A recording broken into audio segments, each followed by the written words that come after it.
신명기 32장 29절 말씀 한 절인데 우리 한 목소리로 읽도록 하겠습니다. 읽겠습니다. 오, 그들이 지혜가 있어서 이것을 깨닫고 자기들의 마지막 끝을 그들이 깊이 생각하였더라면. 오늘 저는 마지막 끝을 깊이 생각하라 라는 제목으로 하나님 말씀을 전하도록 하겠습니다. 캘리포니아에 있는 어느 신문사에서 만약 오늘이 당신의 마지막 날이라면 무슨 일을 하겠습니까? 라는 여론조사를 했습니다. 이때 다양한 답변들이 나왔습니다. 어떤 이는 여행을 가겠다고 했고, 또 어떤 이는 안구은행에 가서 자신의 눈을 기증하겠다고 했습니다.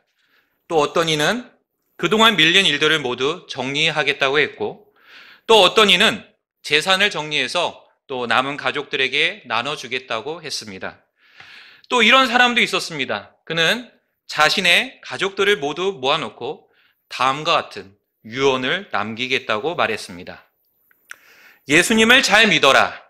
주님은 분명히 우리의 구주이시다. 나는 지금 주님 앞으로 간다라고 말이죠. 사랑하는 성도 여러분, 만약 여러분이 이 동일한 질문을 받으신다면 뭐라고 답변하시겠습니까? 나중에라도 한번 생각해 보시기 바랍니다.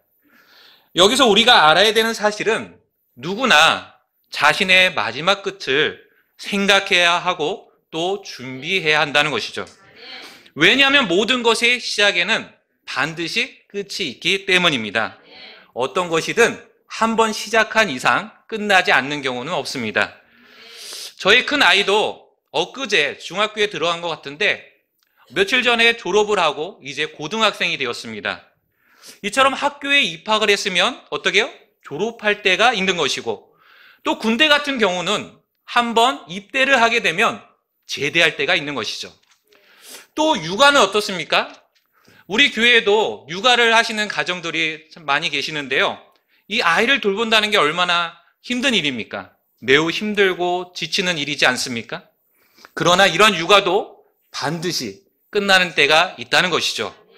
시간이 지나 아이가 자라고 성장하게 되면 끝날 때가 온다는 것입니다. 물론 저의 가정처럼 특수한 경우도 있습니다.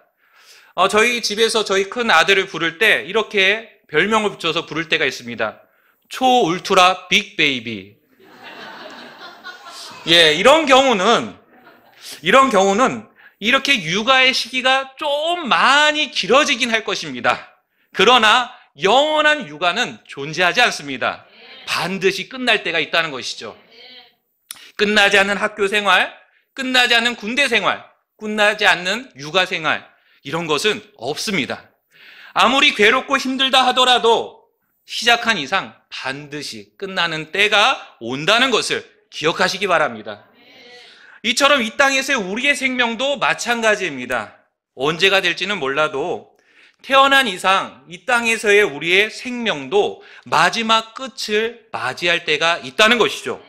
따라서 우리의 인생의 마지막 끝을 깊이 생각하는 것은 우리 모두에게 반드시 필요한 일입니다. 그래서 이 시간 저는 우리의 마지막 끝과 관련해서 말씀드리려고 합니다. 첫 번째는 이 마지막 끝이라는 단어가 가진 의미를 통해서 우리의 마지막 끝이 의미한 바가 무엇이며 또 왜 우리는 이것을 깊이 생각해야 하는지를 말씀드리겠습니다. 그리고 두 번째로 우리의 마지막 끝에는 과연 무엇이 기다리고 있는지를 말씀드릴 것이고, 마지막 세 번째로 우리의 마지막 끝을 그럼 어떻게 잘 준비해야 하는지를 말씀드리겠습니다. 첫 번째로 우리의 마지막 끝이 의미한 바가 무엇이며 왜 우리는 우리의 마지막 끝을 깊이 생각해야 할까요?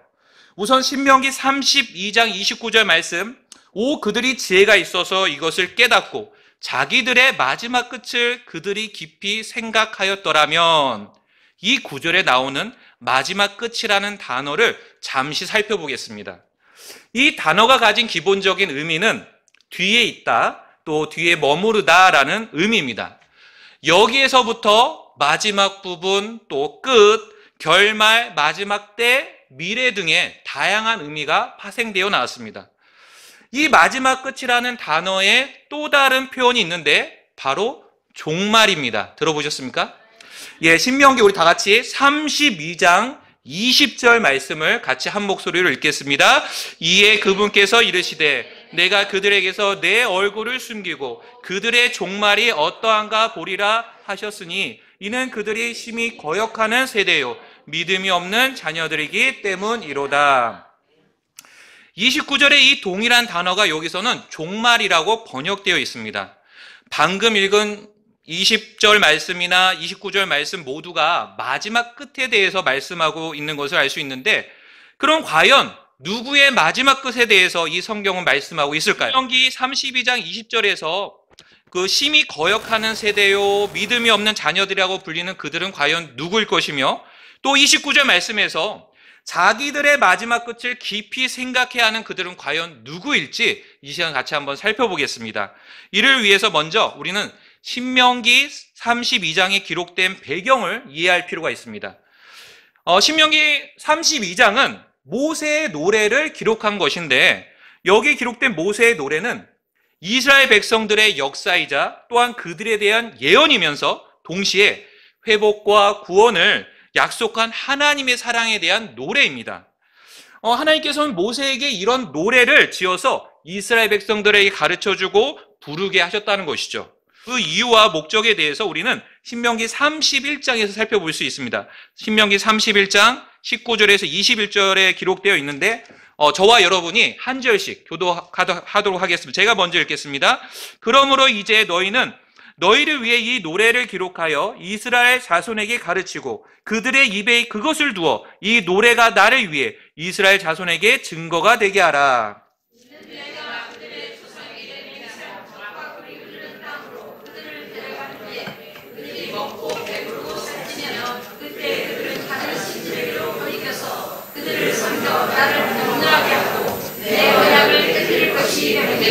같이 읽겠습니다. 또 이 일이 일어나리니 곧 그들에게 많은 재앙과 고난이 닥칠 때에 이 노래가 그들에게 증인처럼 증언하리라. 이는 그 노래가 그들의 씨의 입에서 잊히지 않을 것이기 때문이라. 이는 내가 맹세한 땅으로 그들을 데려가기 전 곧 지금 내가 그들의 상상하는 것을 알기 때문이라. 하나님께서는 이스라엘 백성들이 가나안 땅에 들어간 후에 먹고 배부르고 살찌면, 즉 모든 것이 풍족해지면 하나님을 향한 마음이 식어지고 태도가 변할 것을 알고 계셨습니다. 그래서 결국 그들이 하나님을 대적하고 다른 신들을 섬길 것을 아셨고요. 또한 그로 인해서 하나님의 심판을 받게 될 것을 하나님은 아셨습니다. 그래서 21절 말씀을 보면은 많은 재앙과 고난이라는 단어가 나오는데요. 그때 이 노래가 이스라엘 백성들에게 증인처럼 증언할 것이라고 말씀하고 있는 것이죠. 즉 하나님의 언약을 깨트리고 다른 신들에게 돌이킨 이스라엘 백성들에게 임하게 될 그 재앙과 그 고난이 정당하고 또 공의로운 하나님의 심판의 결과라는 것을 말해준다는 것입니다. 여기서 우리는 왜 하나님께서 이스라엘 백성들로 하여금 이 노래를 기록하고 가르치고 부르게 하셨는지 그 이유를 생각해 볼 수 있습니다. 크게 두 가지를 생각해 볼 수 있는데, 하나는 이 노래를 부르게 함으로써 또 기억나게 함으로써 이스라엘 백성들이 하나님을 대적하면서 크게 죄악을 범할 것을 미연에 방지하기 위한 목적으로 그렇게 하셨다는 것입니다. 또 다른 이유는 그들이 비록 하나님으로부터 심판을 받게 되더라도 이 노래를 기억하게 함으로써 하나님께로 다시 회개하고 돌이킬 목적으로 이 노래를 기록하게 하셨다는 것이죠. 이런 전체적인 맥락에서 보게 되면 신명기 32장 20절이나 29절 그 말씀에 나오는 종말 또 마지막 끝에 대해서 말하는 그 대상은 다름 아닌 이스라엘 백성들임을 알 수 있습니다. 신명기 32장에 설명하는 이스라엘 백성들은 어떤 자들입니까? 6절 말씀처럼 그들은 하나님께서 값주고 사신 자들이었고 또 하나님께서 만들고 굳게 세운 자들이었습니다. 하나님은 그들에게 아버지와 같은 분이셨습니다. 우리 다 같이 6절 말씀을 읽겠습니다. 오 어리석고 지혜롭지 못한 백성이여, 너희가 주께 이같이 보답하느냐? 그분은 너를 사신 너희 아버지가 아니시냐? 그분께서 너를 만들고 굳게 세우지 아니하셨느냐? 또 10절 말씀처럼 그들은 하나님께서 사막 땅에서 찾아내시고 황폐함이 부르짖는 광야에서 찾아내신 자들이었습니다. 하나님께서는 그들을 두루 인도하시고 가르치시고 자신의 눈동자처럼 지키셨습니다. 우리 10절 말씀도 같이 읽겠습니다. 그분께서 너를 사막 땅에서 찾아내시고 또 황폐함이 부르짖는 광야에서 찾아내셨도다. 그분께서 그를 두루 인도하시며 그를 가르치시고 그분께서 그를 자신의 눈동자같이 지키셨도다. 이런 놀라운 하나님의 은혜를 받은 백성이 바로 이스라엘 백성이었습니다. 그랬던 그들이 나중에 가서 하나님의 언약을 깨트리고 또 자기를 만드신 하나님을 버리고 자기의 구원의 반석을 가볍게 여겼다는 것을 성경은 또 15절에 말씀하고 있습니다. 같이 한번 또 15절 읽겠습니다. 그러나 여수론이 기름지게 되니 발로 찼도다. 내가 기름지고 비대하며 기름으로 덮이니 그때에 자기를 만드신 하나님을 버리고 자기 구원의 반석을 가볍게 여겼도다. 자, 이 구절을 보게 되면 여수론이라는 이스라엘 지칭하는 또 다른 시적인 표현이 등장합니다. 여수론이라는 뜻은 의로운 사람, 또 정직한 사람, 올바른 사람이라는 뜻을 가지고 있습니다. 이처럼 이스라엘 백성들은 하나님이 보시기에 의롭게 된 자들이었습니다. 이런 명예로운 이름을 가진 그들은 마땅히 하나님이 기뻐하시고 또 원하시는 그런 거룩한 길로 나아가야 했건만 그들은 오히려 하나님을 버리고 우상 숭배 길로 나가게 될 것을 신명기 32장은 경고하고 있는 것이죠. 그 타락의 결과로 그들은 어떻게 되느냐? 30절 말씀처럼 적군 1명에 의해서 1000명이 도망가게 되고 또 적군 2명에 의해서 10,000명이 도망갈 정도로 처참한 모습을 가지게 된다는 것이죠. 그렇기 때문에 만약 이스라엘 백성들이 지혜가 있어서 이것을 깨닫고 자기들의 마지막 끝을 깊이 생각하여 자기들의 하나님을 배반하지 않았다면 또 하나님께서 심판의 결과로 그들을 그런 원수들에게 넘겨주지 않았다면 얼마나 좋겠는가라고 하면서 가정법적인 그런 탄식하는 내용이 바로 이 본문 말씀이라는 것이죠. 근데 이는 오늘날 하나님의 백성이라 불리는 우리도 마찬가지입니다. 우리도 우리의 마지막 끝을 깊이 생각해야 합니다. 생각해보면 우리도 역시 하나님의 놀라운 은혜를 받고 있지 않습니까? 우리도 하나님께서 값주고 자신의 소유로 삼지 않으셨습니까? 또한 현재도 하나님께서는 자신의 놀라운 은혜로 우리를 인도하시고 가르치시고 계속해서 우리를 이끌고 계시지 않습니까? 또한 이스라엘 백성들에게 여수론이라는 호칭이 주어졌듯이 우리에게도 예수님을 통해서 거룩하게 여김을 받게 되었다는 그런 놀라운 호칭이 우리가 가지고 있지 않습니까? 그렇다면 우리 역시 우리의 종말에 대해서 또 우리의 마지막 끝에 대해서 깊이 생각해야 한다는 것입니다. 그럴 때 우리도 하나님께서 우리에게 허락하신 그런 믿음의 길로 또한 거룩한 길로 계속 나아갈 수 있다는 것이죠. 또 만약에 현재 삐뚤어지고 틀어진 우리의 삶의 모습이 있다면 그것을 바로잡을 수가 있습니다. 주님께로 돌이키고 회개하며 나아갈 수 있다는 것이죠. 바로 이러한 이유에서 우리는 우리의 마지막 끝을 깊이 생각해야 합니다. 자, 그럼 이제 마지막 끝, 종말에 대해 좀 더 살펴보도록 하겠습니다. 종말이라는 단어는 시간이나 사건의 마지막을 뜻하는 것인데 종말에는 크게 두 가지가 있습니다. 하나는 개인적인 종말이고 또 다른 하나는 역사적인 종말입니다. 우선 개인적인 종말에 대해 말씀을 드리자면 이는 개인적인 죽음과 그 뒤에 있을 심판을 의미합니다.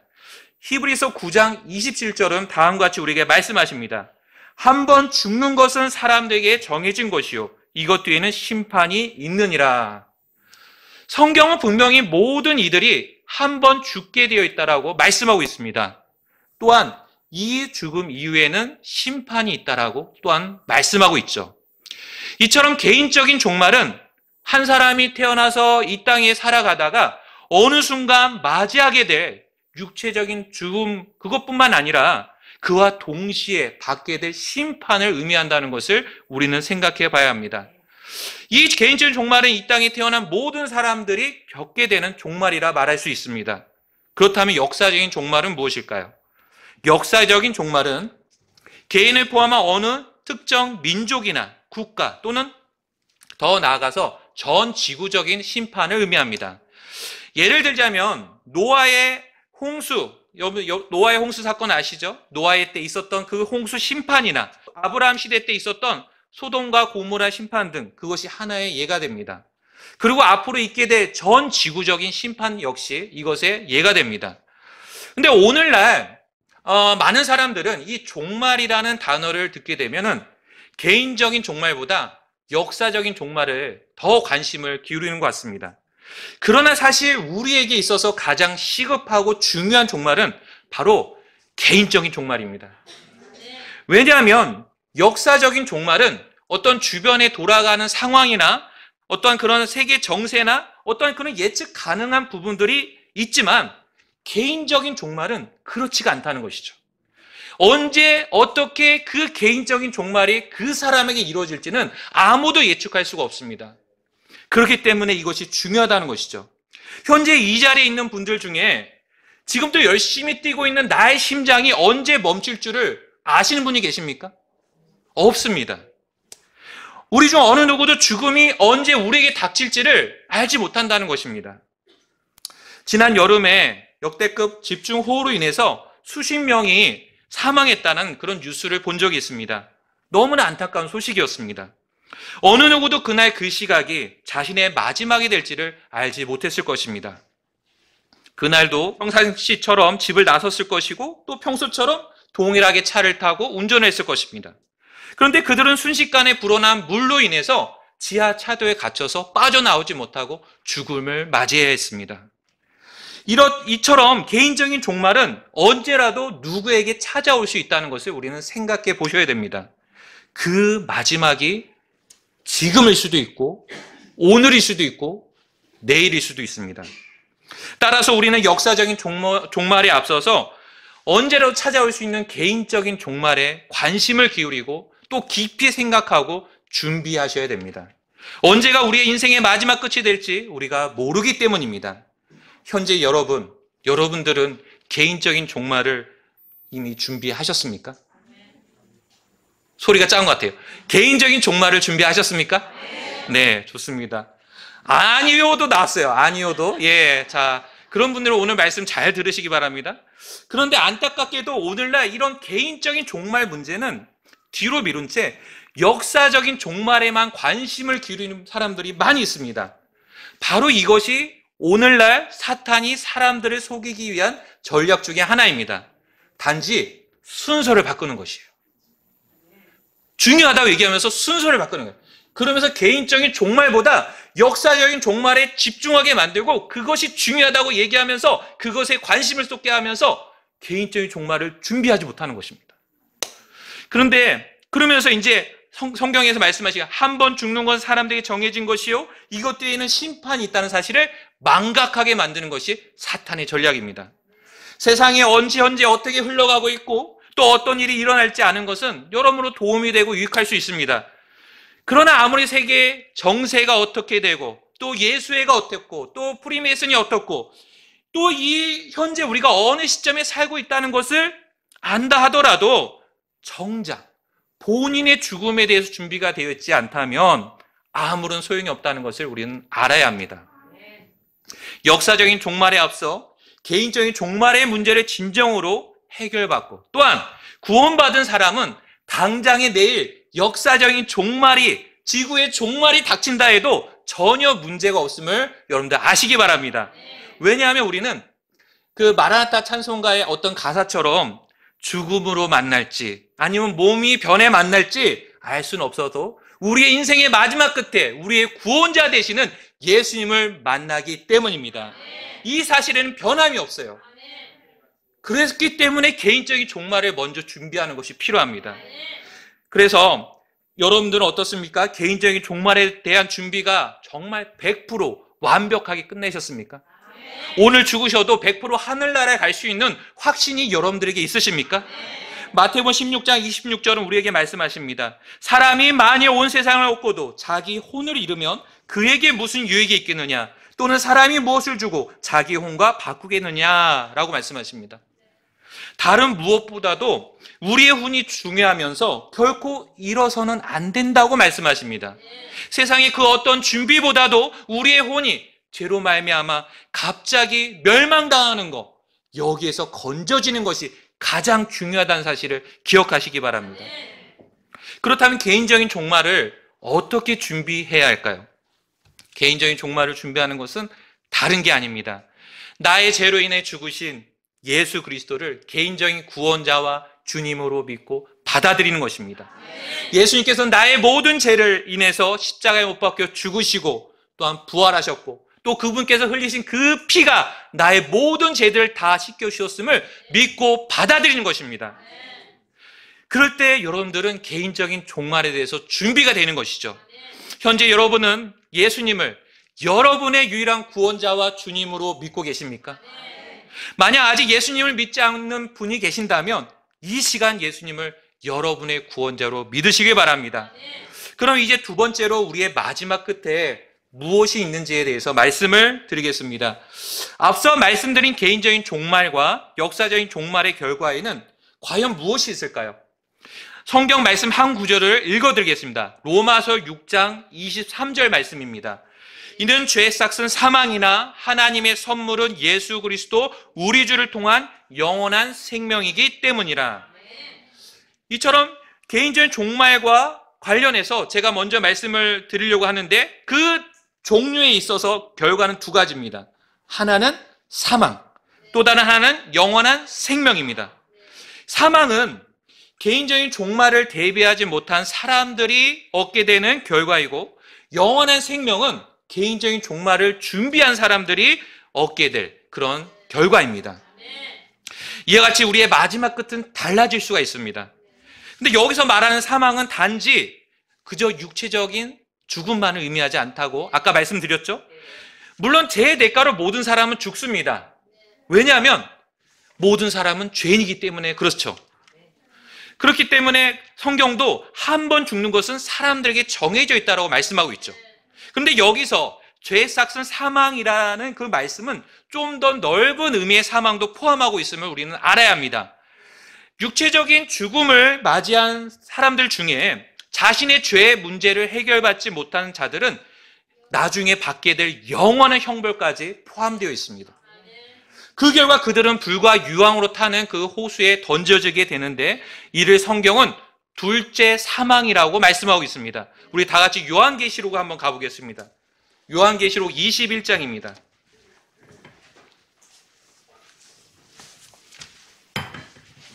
요한계시록 21장 8절 말씀을 같이 한 목소리를 읽도록 하겠는데요.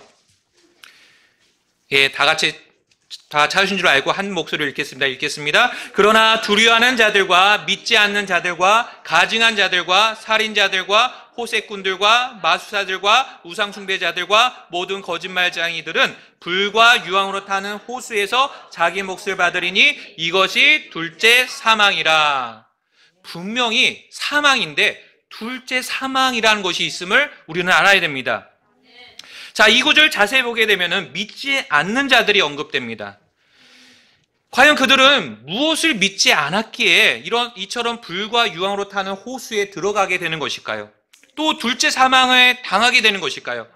바로 죄 없으신 예수님께서 죄인인 나를 위해서 해주신 그 일을 믿지 않았기 때문입니다. 예수님께서 나의 죄들로 인해서 십자가에 달려 죽으시고 묻히시고 부활하셨음을 믿지 않는 것입니다. 또 예수님께서 흘려주신 그 피가 나의 모든 죄들을 다 씻겨주셨음을 믿지 않는 것입니다. 이처럼 예수님께서 십자가를 통해서 하신 일을 믿지 않는 자들은 자신의 죄들로 인해서 나중에 불과 유황이 타는 그 불호수에 던져지게 될 것이고 이것을 둘째 사망이라고 말씀하고 있습니다. 이처럼 예수님을 믿지 않는 자가 죽을 때 그는 단지 한 번의 육체적인 죽음만을 겪지 않습니다. 그는 불과 유황으로 타는 호수에서 영원토록 고통을 받게 되는 이 둘째 사망도 경험하게 된다는 것이죠. 반면에 예수님을 믿는 사람은 육체적인 죽음을 맞이하게 되면 어떤 일이 일어나게 될까요? 영원한 생명을 풍성히 누리게 됩니다. 물론 이 땅에 살면서 구원받게 되면 즉시로 영원한 생명을 얻게 됩니다. 그렇죠? 그러나 이 땅에서 육체를 가지고 살면서는 이 영원한 생명을 온전히 제대로 누릴 수가 없습니다. 그러나 우리의 혼이 이 육체를 벗어 던지고 또 하나님께서 허락하신 그 몸을 입게 됐을 때, 영광스러운 그 몸이 됐을 때는 이 영원한 생명을 정말 풍성하게 누리게 된다는 것입니다. 아주 이 땅에서의 그런 차원이 다른 그런 생명을 누리게 된다는 것이에요. 이 땅에서는 우리가 얼마나 약하고 또 이렇게 우리 몸이 또 아프고 이런 모습들이 우리에게 있습니까? 그러나 그때가 되면 정말 그런 것이 하나도 없어요. 새로운 몸을 가지고 기쁨과 평안이 넘치는 영원한 생명을 누리게 됨을 믿으시기 바랍니다. 현재 여러분의 마지막 끝에 얻게 될 결말이 무엇인지 깊이 생각해 보시기 바랍니다. 둘째 사망입니까? 아니면 영원한 생명입니까? 이 설교를 들으시는 모든 분들이 예수 그리스도 우리 주를 통한 영원한 생명을 꼭 얻으시고 나중에 풍성히 누리시기를 바랍니다.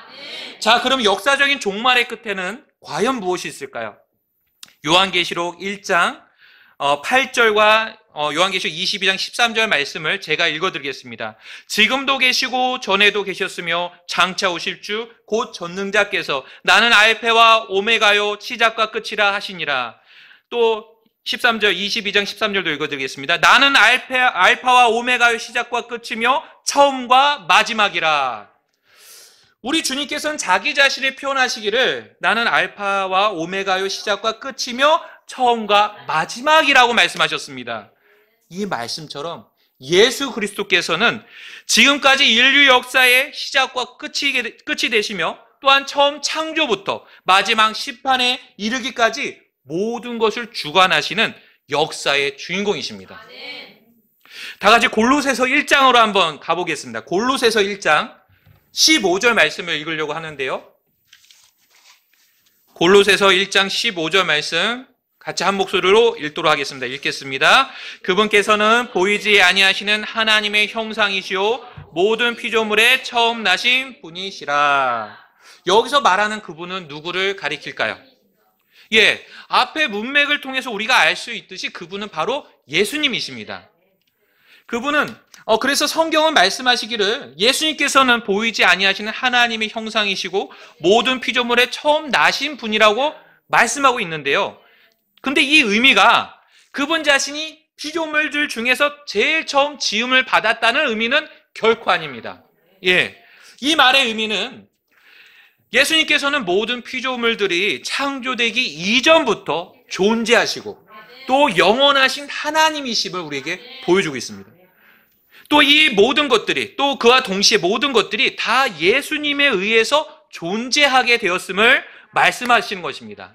그 뒷받침하는 구절이 바로 16절, 17절 말씀입니다. 우리 같이 한번 읽겠습니다. 이는 하늘에 있는 것들과 땅에 있는 것들, 보이는 것들과 보이지 아니하는 것들, 또 그것들이 왕자들이든 통치들이든 정사들이든 권능들이든 모든 것들이 그분에 의해 창조되었기 때문이라. 모든 것들이 그분에 의해 그리고 그분을 위해 창조되었느니라. 또 그분께서 모든 것보다 먼저 계시고 모든 것이 그분에 의해 존재하느니라. 이 말씀 그대로 우리는 예수님께서 바로 창조주 하나님이심을 분명히 알 수 있습니다. 그분에 의해 모든 것이 창조되었고 모든 것이 그분에 의해 또 그분을 위해 현재도 존재하고 있음을 알 수 있습니다. 이처럼 예수님께서는 창조주로서 처음 창조 이후부터 지금까지 인류의 역사를 이끌어 오신 실제 역사의 주인공이십니다. 그래서 역사를 뜻하는 여러분의 영어 단어가 히스토리잖아요. 바로 이것을 통해서도 알 수 있듯이 역사는 그분의 이야기입니다. 인류의 역사는 줄곧 그분의 이야기로 흘러오고 있음을 우리는 생각해 볼 수 있다는 것이죠. 인간의 창조부터 타락과 회복, 또 구속과 심판 등 이 모든 역사가 끝나는 마지막 끝에 우리는 실제 역사의 주인공이신 예수 그리스도를 만나 뵙게 될 것입니다. 여러분들 그것을 믿으십니까? 그러나 여기에는 분명한 차이가 있음을 우리는 인지하고 있어야 됩니다. 구원받은 그리스도인들은 기쁨으로 구원자이신 예수님을 만나 뵙게 될 것이지만 구원받지 못한 사람들은 두려움 가운데 심판자이신 예수님을 만나 뵙게 될 것입니다. 사랑하는 성도 여러분, 역사의 종말 끝에 여러분이 만나게 될 예수님은 어떤 분이십니까? 구원자 예수님이십니까? 아니면 심판자 예수님이십니까? 부디 심판자이신 예수님을 대면하지 않으시길 바랍니다. 그러기 위해서는 반드시 육체의 생명이 있는 동안에 구원자 예수님을 꼭 믿으셔야 됩니다. 그럼 이제 마지막 세 번째로 우리의 마지막 끝을 어떻게 준비해야 되는지에 대해 말씀드리겠습니다.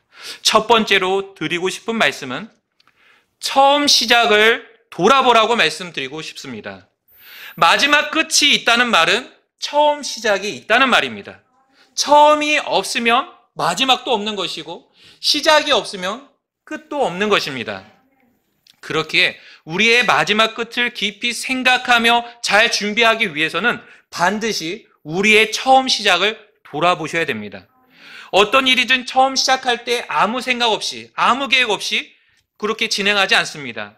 누구나 어떤 일을 시작할 때 그 일이 잘 진행되고 잘 마무리되도록 생각하고 또 계획을 세운다는 것이죠. 우리 주 예수님께서도 일을 끝마치는 데 있어서 시작이 중요하다는 사실을 우리에게 가르쳐 주신 적이 있습니다. 우리 다 같이 누가복음 14장 말씀을 보겠습니다. 누가복음 14장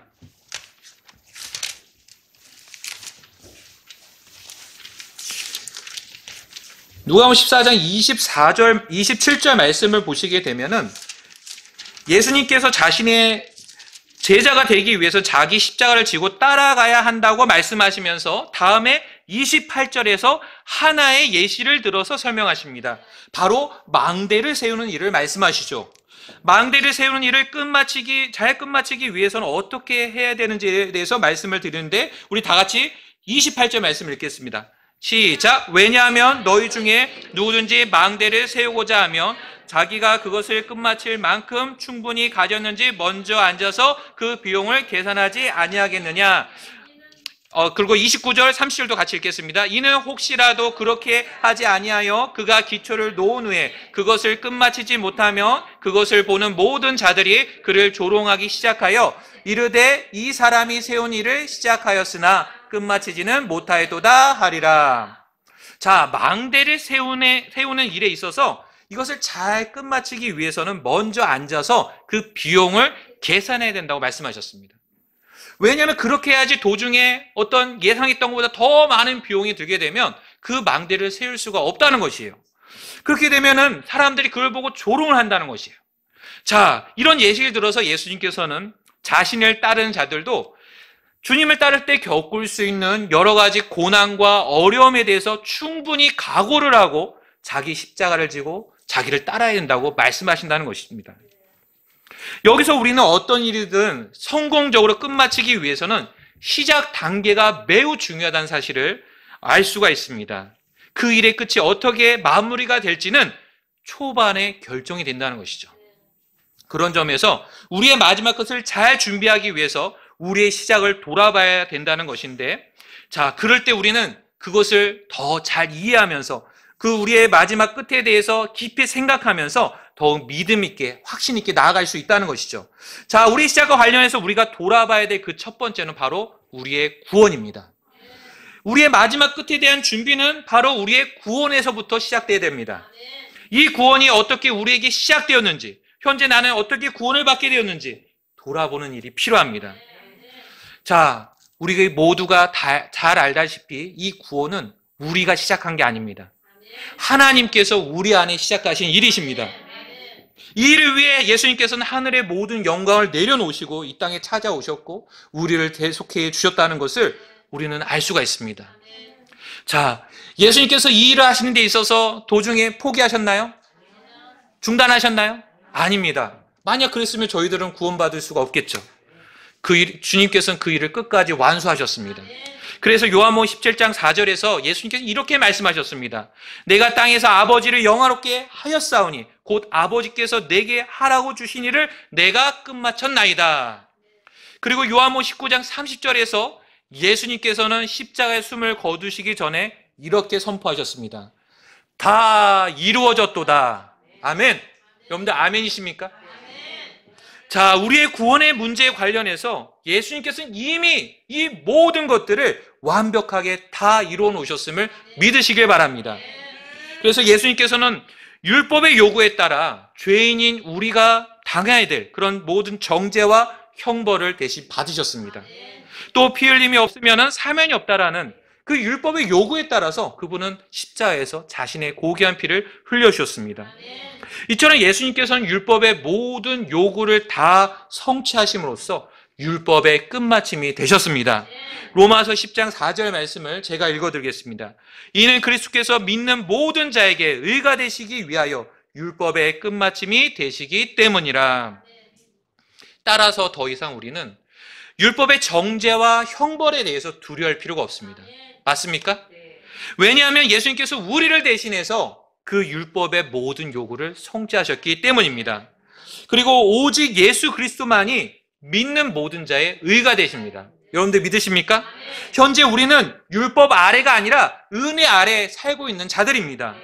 율법에서 난 내 자신의 의가 아니라 예수 그리스도의 믿음을 통한 의, 곧 믿음으로 말미암는 하나님께로부터 받은 그 의를 우리는 가지고 있습니다.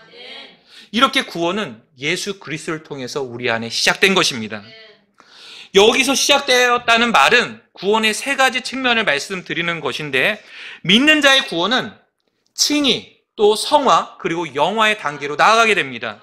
이미 예수님을 믿어 의롭다함을 여김을 받은 사람들은 현재 성화의 삶을 살고 있는 것입니다. 그리고 장차 주님이 올 때, 주님을 배울 때 영광스럽게 변화된 그 몸을 가지고 영원하게 되는 그런 시점을 우리는 맞이하게 될 것입니다. 이처럼 예수님을 믿고 구원받았다면 우리의 인생의 마지막 끝은 영화롭게 되는 것입니다. 결말은 이미 확고히 보장되어 있다는 것이죠. 이 결말이 도중에 취소되거나 번복될 일이 있겠습니까? 없습니다. 왜냐하면 신실하신 하나님께서는 자신의 약속을 이루실 것이기 때문입니다. 그러나 우리의 마지막 끝이 영화롭게 되더라도 나중에 주님 앞에 섰을 때 부끄러운 모습으로 설 수 있다는 것도 우리는 생각해 보셔야 됩니다. 구원받은 이후의 삶의 모습이 주님을 기쁘시게 하기보다는 내 욕심, 또 내 만족, 또 내 육신에 따라서 이끌려 살다 보면 주님께서 주신 기회들을 다 이 땅에서 잃어버릴 수가 있는 것이고, 나중에 그리스도의 심판석 앞에서 부끄러운 모습으로 주님 앞에 설 수가 있습니다. 그와 같은 마지막 끝을 맞이하지 않기 위해서는 우리의 구원의 시작을 돌아보셔야 됩니다. 이 얼마나 놀랍고 정말 대단한 이 구원의 여정이 우리 안에 시작되었습니까? 현재 여러분은 구원 받으셨습니까? 장차 영화롭게 변화될 그 날을 여러분들은 기다리고 계십니까? 마라나타, 다시 만날 그 주님에 대한 소망으로 여러분들 지금 살고 계십니까? 마지막 끝을 잘 준비할 수 있도록 우리는 우리의 구원을 돌아보면서 계속 믿음으로 전진하시기 바랍니다. 또 우리의 시작과 관련해 우리가 돌아봐야 될 두 번째 시작은 바로 교회입니다. 예수님께서 이 땅에 오셔서 하신 큰 두 가지 일이 있습니다.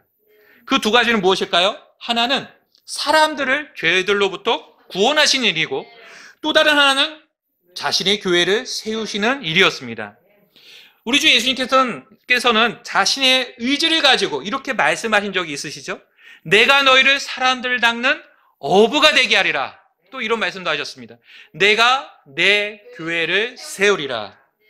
이런 예수님의 말씀처럼 복음을 통해 여전히 구원받는 사람들이 지금도 지속되고 있습니다. 죄인들을 구원하신 하나님의 일은 결코 중단되지 않았다는 것이죠. 그렇다면 주님의 교회는 어떻습니까? 주님께서 세우신 교회도 여전히 존재하고 있을까요? 존재하고 있죠. 그 증거가 바로 저와 여러분들이지 않습니까? 지옥의 문들이 그것을 이기지 못하리라는 이 예수님의 말씀처럼 주님께서 세우신 교회 역시 지금까지 지속되어 오고 있다는 것이죠. 이처럼 주님께서 세우신 교회는 에베소서 5장 27절 말씀처럼 점이나 주름이나 그런 것들이 전혀 없는 영광스러운 교회로 주님 앞에 서게 될 것입니다. 그리고 에베소 3장 21절 말씀처럼 교회는 모든 시대에 걸쳐 끝없는 세상까지 항상 있을 것이며, 또 하나님께서는 교회 안에서 영광을 받으실 것입니다. 제가 에베소 3장 21절 말씀을 읽어드리겠습니다. 곧 그분께서 영광의 교회 안에서 그리스도 예수님에 의해 모든 시대에 걸쳐 끝없는 세상까지 있기를 원하노라. 아멘. 이런 사실들을 생각해 볼 때 교회가 얼마나 주님 앞에 있어 정말 귀중하고 소중한 모임인지를 우리는 알 수 있습니다. 자, 그도 그럴 것이 이 교회를 세운 존재가 사람입니까? 아니죠. 예수님이 세우셨기 때문입니다. 예수님께서는 자신의 피값으로 자신의 교회를 세우셨습니다. 교회는 건물이 아니라 구원받은 사람들의 모임입니다. 여러분들 믿으십니까? 자, 이런 교회를 주님께서는 자신의 몸이라고 말씀하시고 또 이 교회를 또한 양육하고 소중히 여기신다라고 말씀하셨습니다. 사랑하는 성도 여러분, 이 땅에서 그분의 교회에 속하여서 또한 그분의 몸의 지체가 되어서 살아간다는 것이 얼마나 영광스럽고 위대한 일인지 아십니까? 하나님의 뜻은 구원받은 자들이 홀로 이 땅에서 살아가는 것이 아닙니다. 사도행전 2장 47절 말씀처럼 눈에 보이는 지역교회에 더하여져서 교회와 함께 살아가는 것입니다. 이 땅에서 마지막 끝을 잘 준비하고 마무리하고 싶으십니까? 그렇다면 주님께서 세우신 교회와 함께 하시기 바랍니다. 교회 안에서 하나님께 영광을 돌리며 사시기를 바랍니다. 주님께서는 우리가 구원받고 교회의 지체로 더하여져서 주님의 몸을 함께 세워가기를 원하십니다. 교회의 지체로 더해지는 방법은 다른 게 아니라 먼저 예수님을 자신의 구원자로 믿고 또한 구원받아야 됩니다. 정말 예수님이 자신의 구원자이심을, 주님이심을 명확하게 또한 마음으로 믿고 고백할 줄 알아야 됩니다. 이러한 믿음의 고백과 함께 또한 성경적인 침례를 통해 우리는 교회에 더해질 수가 있습니다.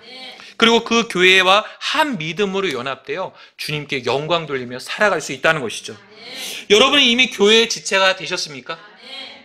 이미 교회 지체가 되신 분들은 주님께서 어떻게 여러분들을 이 교회로 불러오게 하셨는지 또 이끄셨는지를 한번 돌아보시기 바랍니다.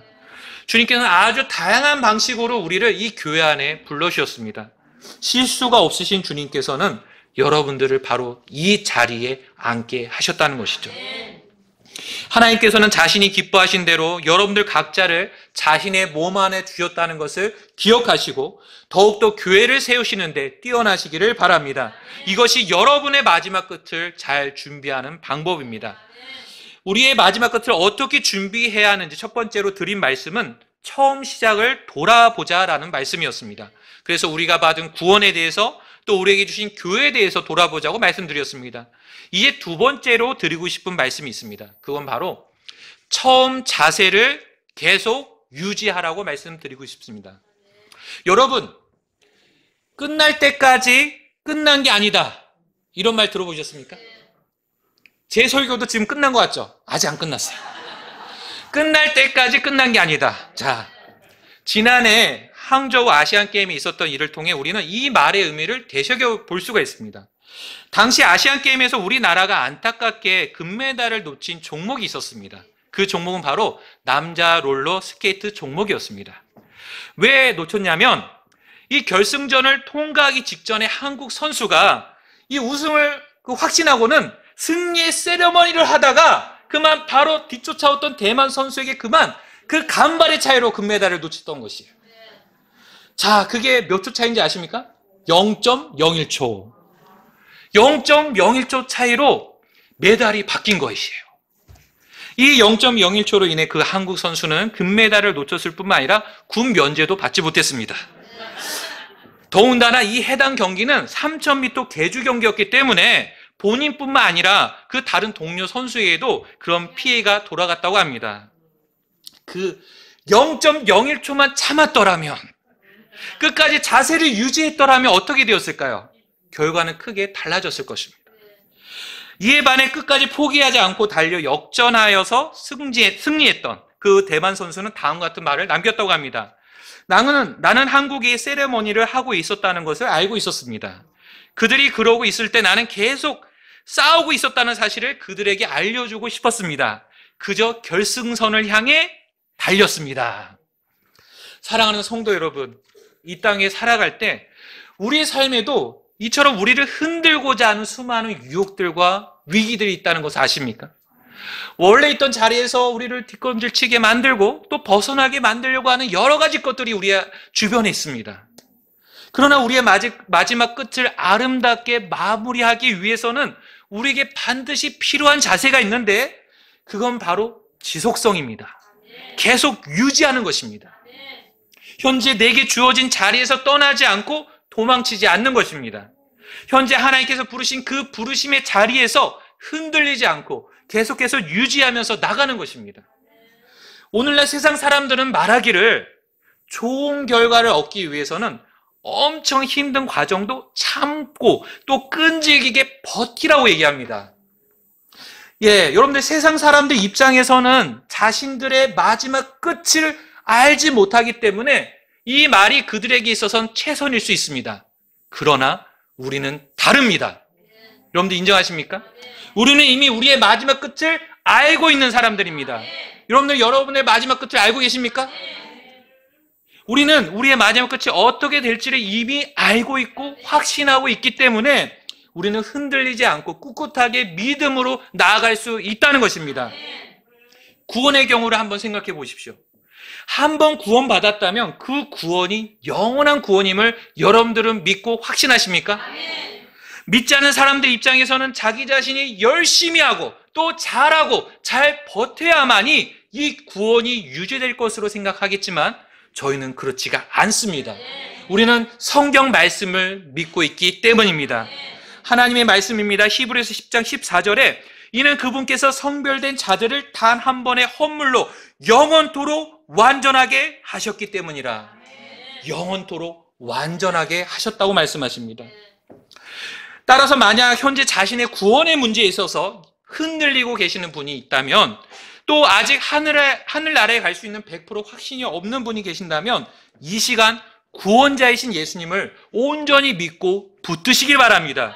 예수님께서는 십자가에서 자기 자신을 한 번의 헌물로 들이셔서 우리를 영원토록 완전하게 하셨습니다.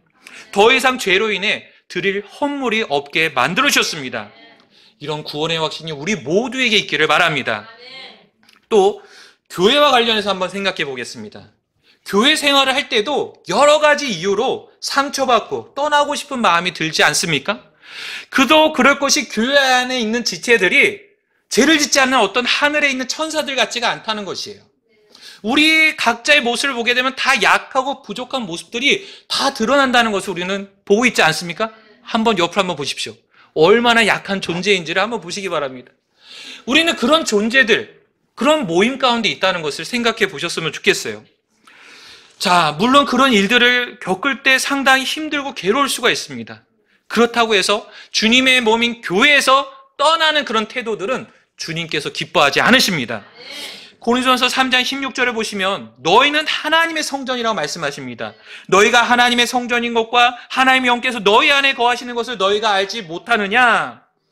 오늘날 눈에 보이는 건물로서의 성전은 존재하지 않습니다. 그러나 이 땅 위에는 디모데전서 3장 16절 말씀처럼 하나님의 집이라고 불리는 교회가 있습니다. 바로 저와 여러분들이죠. 교회는 하나님의 영이신 성령님께서 거하시고 함께 하시는 하나님의 성전이심을 믿으시기 바랍니다. 그래서 성령님께서는 구원받은 우리 각자 안에도 거하시지만 이 교회 안에 성령님께서 함께 하신다는 것이죠. 또 일하신다는 것을 우리는 믿으셔야 됩니다. 그런데 이런 교회를 가볍게 여기고 더럽히는 사람에 대해서는 성경에서는 엄중하게 경고하십니다. 그게 이제 고린도전서 3장 17절에 나와 있는데요. 만일 누구든지 하나님의 성전을 더럽히면 하나님께서 그를 멸하시리니 이는 하나님의 성전이 거룩하며 너희가 그 성전이기 때문이라. 따라서 오늘날 교회를 대하는 우리의 자세는 어떠한지 한번 생각해 보시기 바랍니다. 교회도 그저 그런 모임 중에 하나로 여러분들 생각하고 있지는 않습니까? 성령님께서 일하고 계시는 것을 여러분들 잊은 채 내 뜻대로 뭔가를 교회 안에서 하려고 계시지 않습니까? 처음 우리를 교회 안에 두신 하나님의 뜻에 대해서 여러분들 한번 생각해 보시기 바랍니다. 그리고 자신의 위치를 잘 유지하시기를 바랍니다. 에베소서 2장 22절 말씀처럼 주님께서는 우리 모두가 그분 안에서 성령님을 통해 하나님의 거처로 함께 세워져 가기를 원하십니다. 그리고 4장 3절 말씀처럼 화평의 띠로 성령님의 하나 되게 하심을 힘써 지켜나가기를 원하십니다. 그래서 교회 안에서 나에게 주어진 위치를 한번 생각해 보시면서 흔들리지 말고 신실하게 섬기시기를 바랍니다. 이것이 마지막 끝을 바라보며 나아가는 우리의 자세여야 합니다. 이제 설교를 마무리하려고 합니다. 오늘 저는 우리의 마지막 끝에 대해서 말씀을 드렸습니다. 우리 인생의 마지막 끝은 반드시 오게 되어 있습니다. 그날이 언제일지 우리는 정확히 알 수 없지만 주님께서 정하신 때에 우리는 맞이하게 될 것입니다. 현재 여러분은 여러분의 마지막 끝을 어떻게 준비하고 대비하며 살아가고 계십니까? 가장 우선적으로 여러분은 개인적인 종말에 대해서 이미 준비가 끝나셨습니까? 정말 끝나셨습니까? 지금 당장 죽는다면 여러분들이 가게 될 거처는 어디입니까? 하늘나라입니까? 아니면 지옥입니까? 예, 이 우리의 영원한 삶을 선택할 수 있는 기회는 오직 육체적인 생명을 갖고 있는 이 땅에서 뿐입니다. 그래서 아직 구원받지 못하신 분은 예수님을 꼭 믿으시길 바랍니다. 하나님께서는 여러분들을 사랑하셔서 자신의 아들을 이 땅에 보내주셨고 그분을 통해서 여러분들 모든 죄들을 다 이미 완벽하게 해결해 주셨습니다. 그 예수님의 피만을 오직 의지하시면서 구원받으시기를 바랍니다. 또 여러분들이 마지막 끝에 만나 뵙게 될 예수님은 어떤 분이십니까? 처음 예수님께서 이 땅에 오셨을 때 그분은 구원자로 오셨지만 다시 오실 예수님은 심판자로 오실 것입니다. 구원자이신 예수님을 믿지 않는 세상의 모든 죄인들은 심판자이신 예수님의 진노를 경험하게 될 것입니다. 그때 수많은 사람들은 왕자에 앉으신 분의 얼굴과 어린 양의 진노에서 우리를 숨기라고 외칠 것이고 두려워 떨 것입니다. 마지막에 여러분들이 맞이하게 될 예수님은 어떤 예수님이신지 한번 곰곰이 생각해 보시기 바랍니다. 그러면서 여러분들을 위해서 2000년 전에 우리의 모든 죄들을 다 대속해 주신 그 구원자 예수님을 기쁨으로 맞이하시기를 바랍니다. 또 여러분은 여러분에게 주신 영원한 구원과 주님의 몸인 교회와 관련해 마지막 끝을 잘 준비하고 계십니까? 앞으로 영광스럽게 변화될 그날 여러분은 그리스도의 심판석 앞에서 부끄러움이 없는 모습으로 살기 위해서 지금도 열심을 다하고 계십니까? 혹시 현재 주님에 대한 마음이 흐트러져 있고 또 주님의 사랑이 식어져 있지는 않습니까? 그렇다면 이 시간 다시 회복하시기를 바랍니다. 처음 주신 그 구원의 감격과 기쁨 가운데 더욱더 주님을 향해서 나아가시기를 바랍니다. 또한 주님께서 현재 여러분들에게 주신 교회에 대해서 여러분들은 얼마나 사랑을 품고 다가오고 계십니까? 교회의 약한 지체들을 위해서 더욱 기도하지 않으시겠습니까? 교회와 함께 한 마음으로 주님께 경배를 드리고 또 이뤄진 자들을 향해 복음을 전하러 나가지 않으시겠습니까? 그리고 또한 주님께서 섬김의 기회를 주셨을 때 그것을 놓치지 않고 더욱 교회를 세우는데 뛰어나지 않으시겠습니까? 고린도전서 14장 12절 말씀을 읽고 마치겠습니다. 이와 같이 너희가 영적인 은사들에 열심히 있은즉 너희가 교회를 세우는 데 뛰어나기를 구하라. 우리 모두가 주님 안에서 우리의 마지막 끝을 깊이 생각하고 잘 준비해 나가는 우리 모두가 되기를 바랍니다. 다 같이 일어나시겠습니다. 오늘 말씀에 의거해서 여러분들을 주님 앞으로 초청하기를 원합니다. 하나님께서는 우리가 우리의 마지막 끝을 깊이 생각하기를 원하십니다. 여러분은 어떤 마지막 끝을 맞이하시겠습니까? 주님께서 기뻐하실 그 마지막 끝을 맞이하기를 원하십니까? 그렇다면 이 시간 주님, 저의 마지막 끝이 예수님을 통해 주님께서 받으실 만하며 기뻐하실 그런 순간이 되기를 원합니다. 오직 예수님만이 저의 구원자이시고 주님 되심을 고백하며 감사드립니다. 기도하실 분은 앞으로 나오시길 바랍니다. 또 주님, 저를 구원해 주신 은혜에 감사하며 더욱 거룩한 삶을 살며 주님을 기쁘시게 하기를 원합니다. 영광스럽게 변화될 그날 부끄러움이 없이 기쁨으로 주님 앞에 서기를 원합니다. 도와주십시오. 이렇게 기도하실 분도 앞으로 나오시길 바랍니다. 또 주님, 저에게 주신 교회로 인해 감사를 드립니다. 주님께서 값주고 사신 교회, 주님께서 소중하게 여기시는 교회 안에서 주님을 만나 뵙는 그날까지 더욱 교회를 사랑하며 세워가는 일꾼이 되기를 원합니다. 이렇게 기도하실 분은 주님 앞으로 나오시길 바랍니다.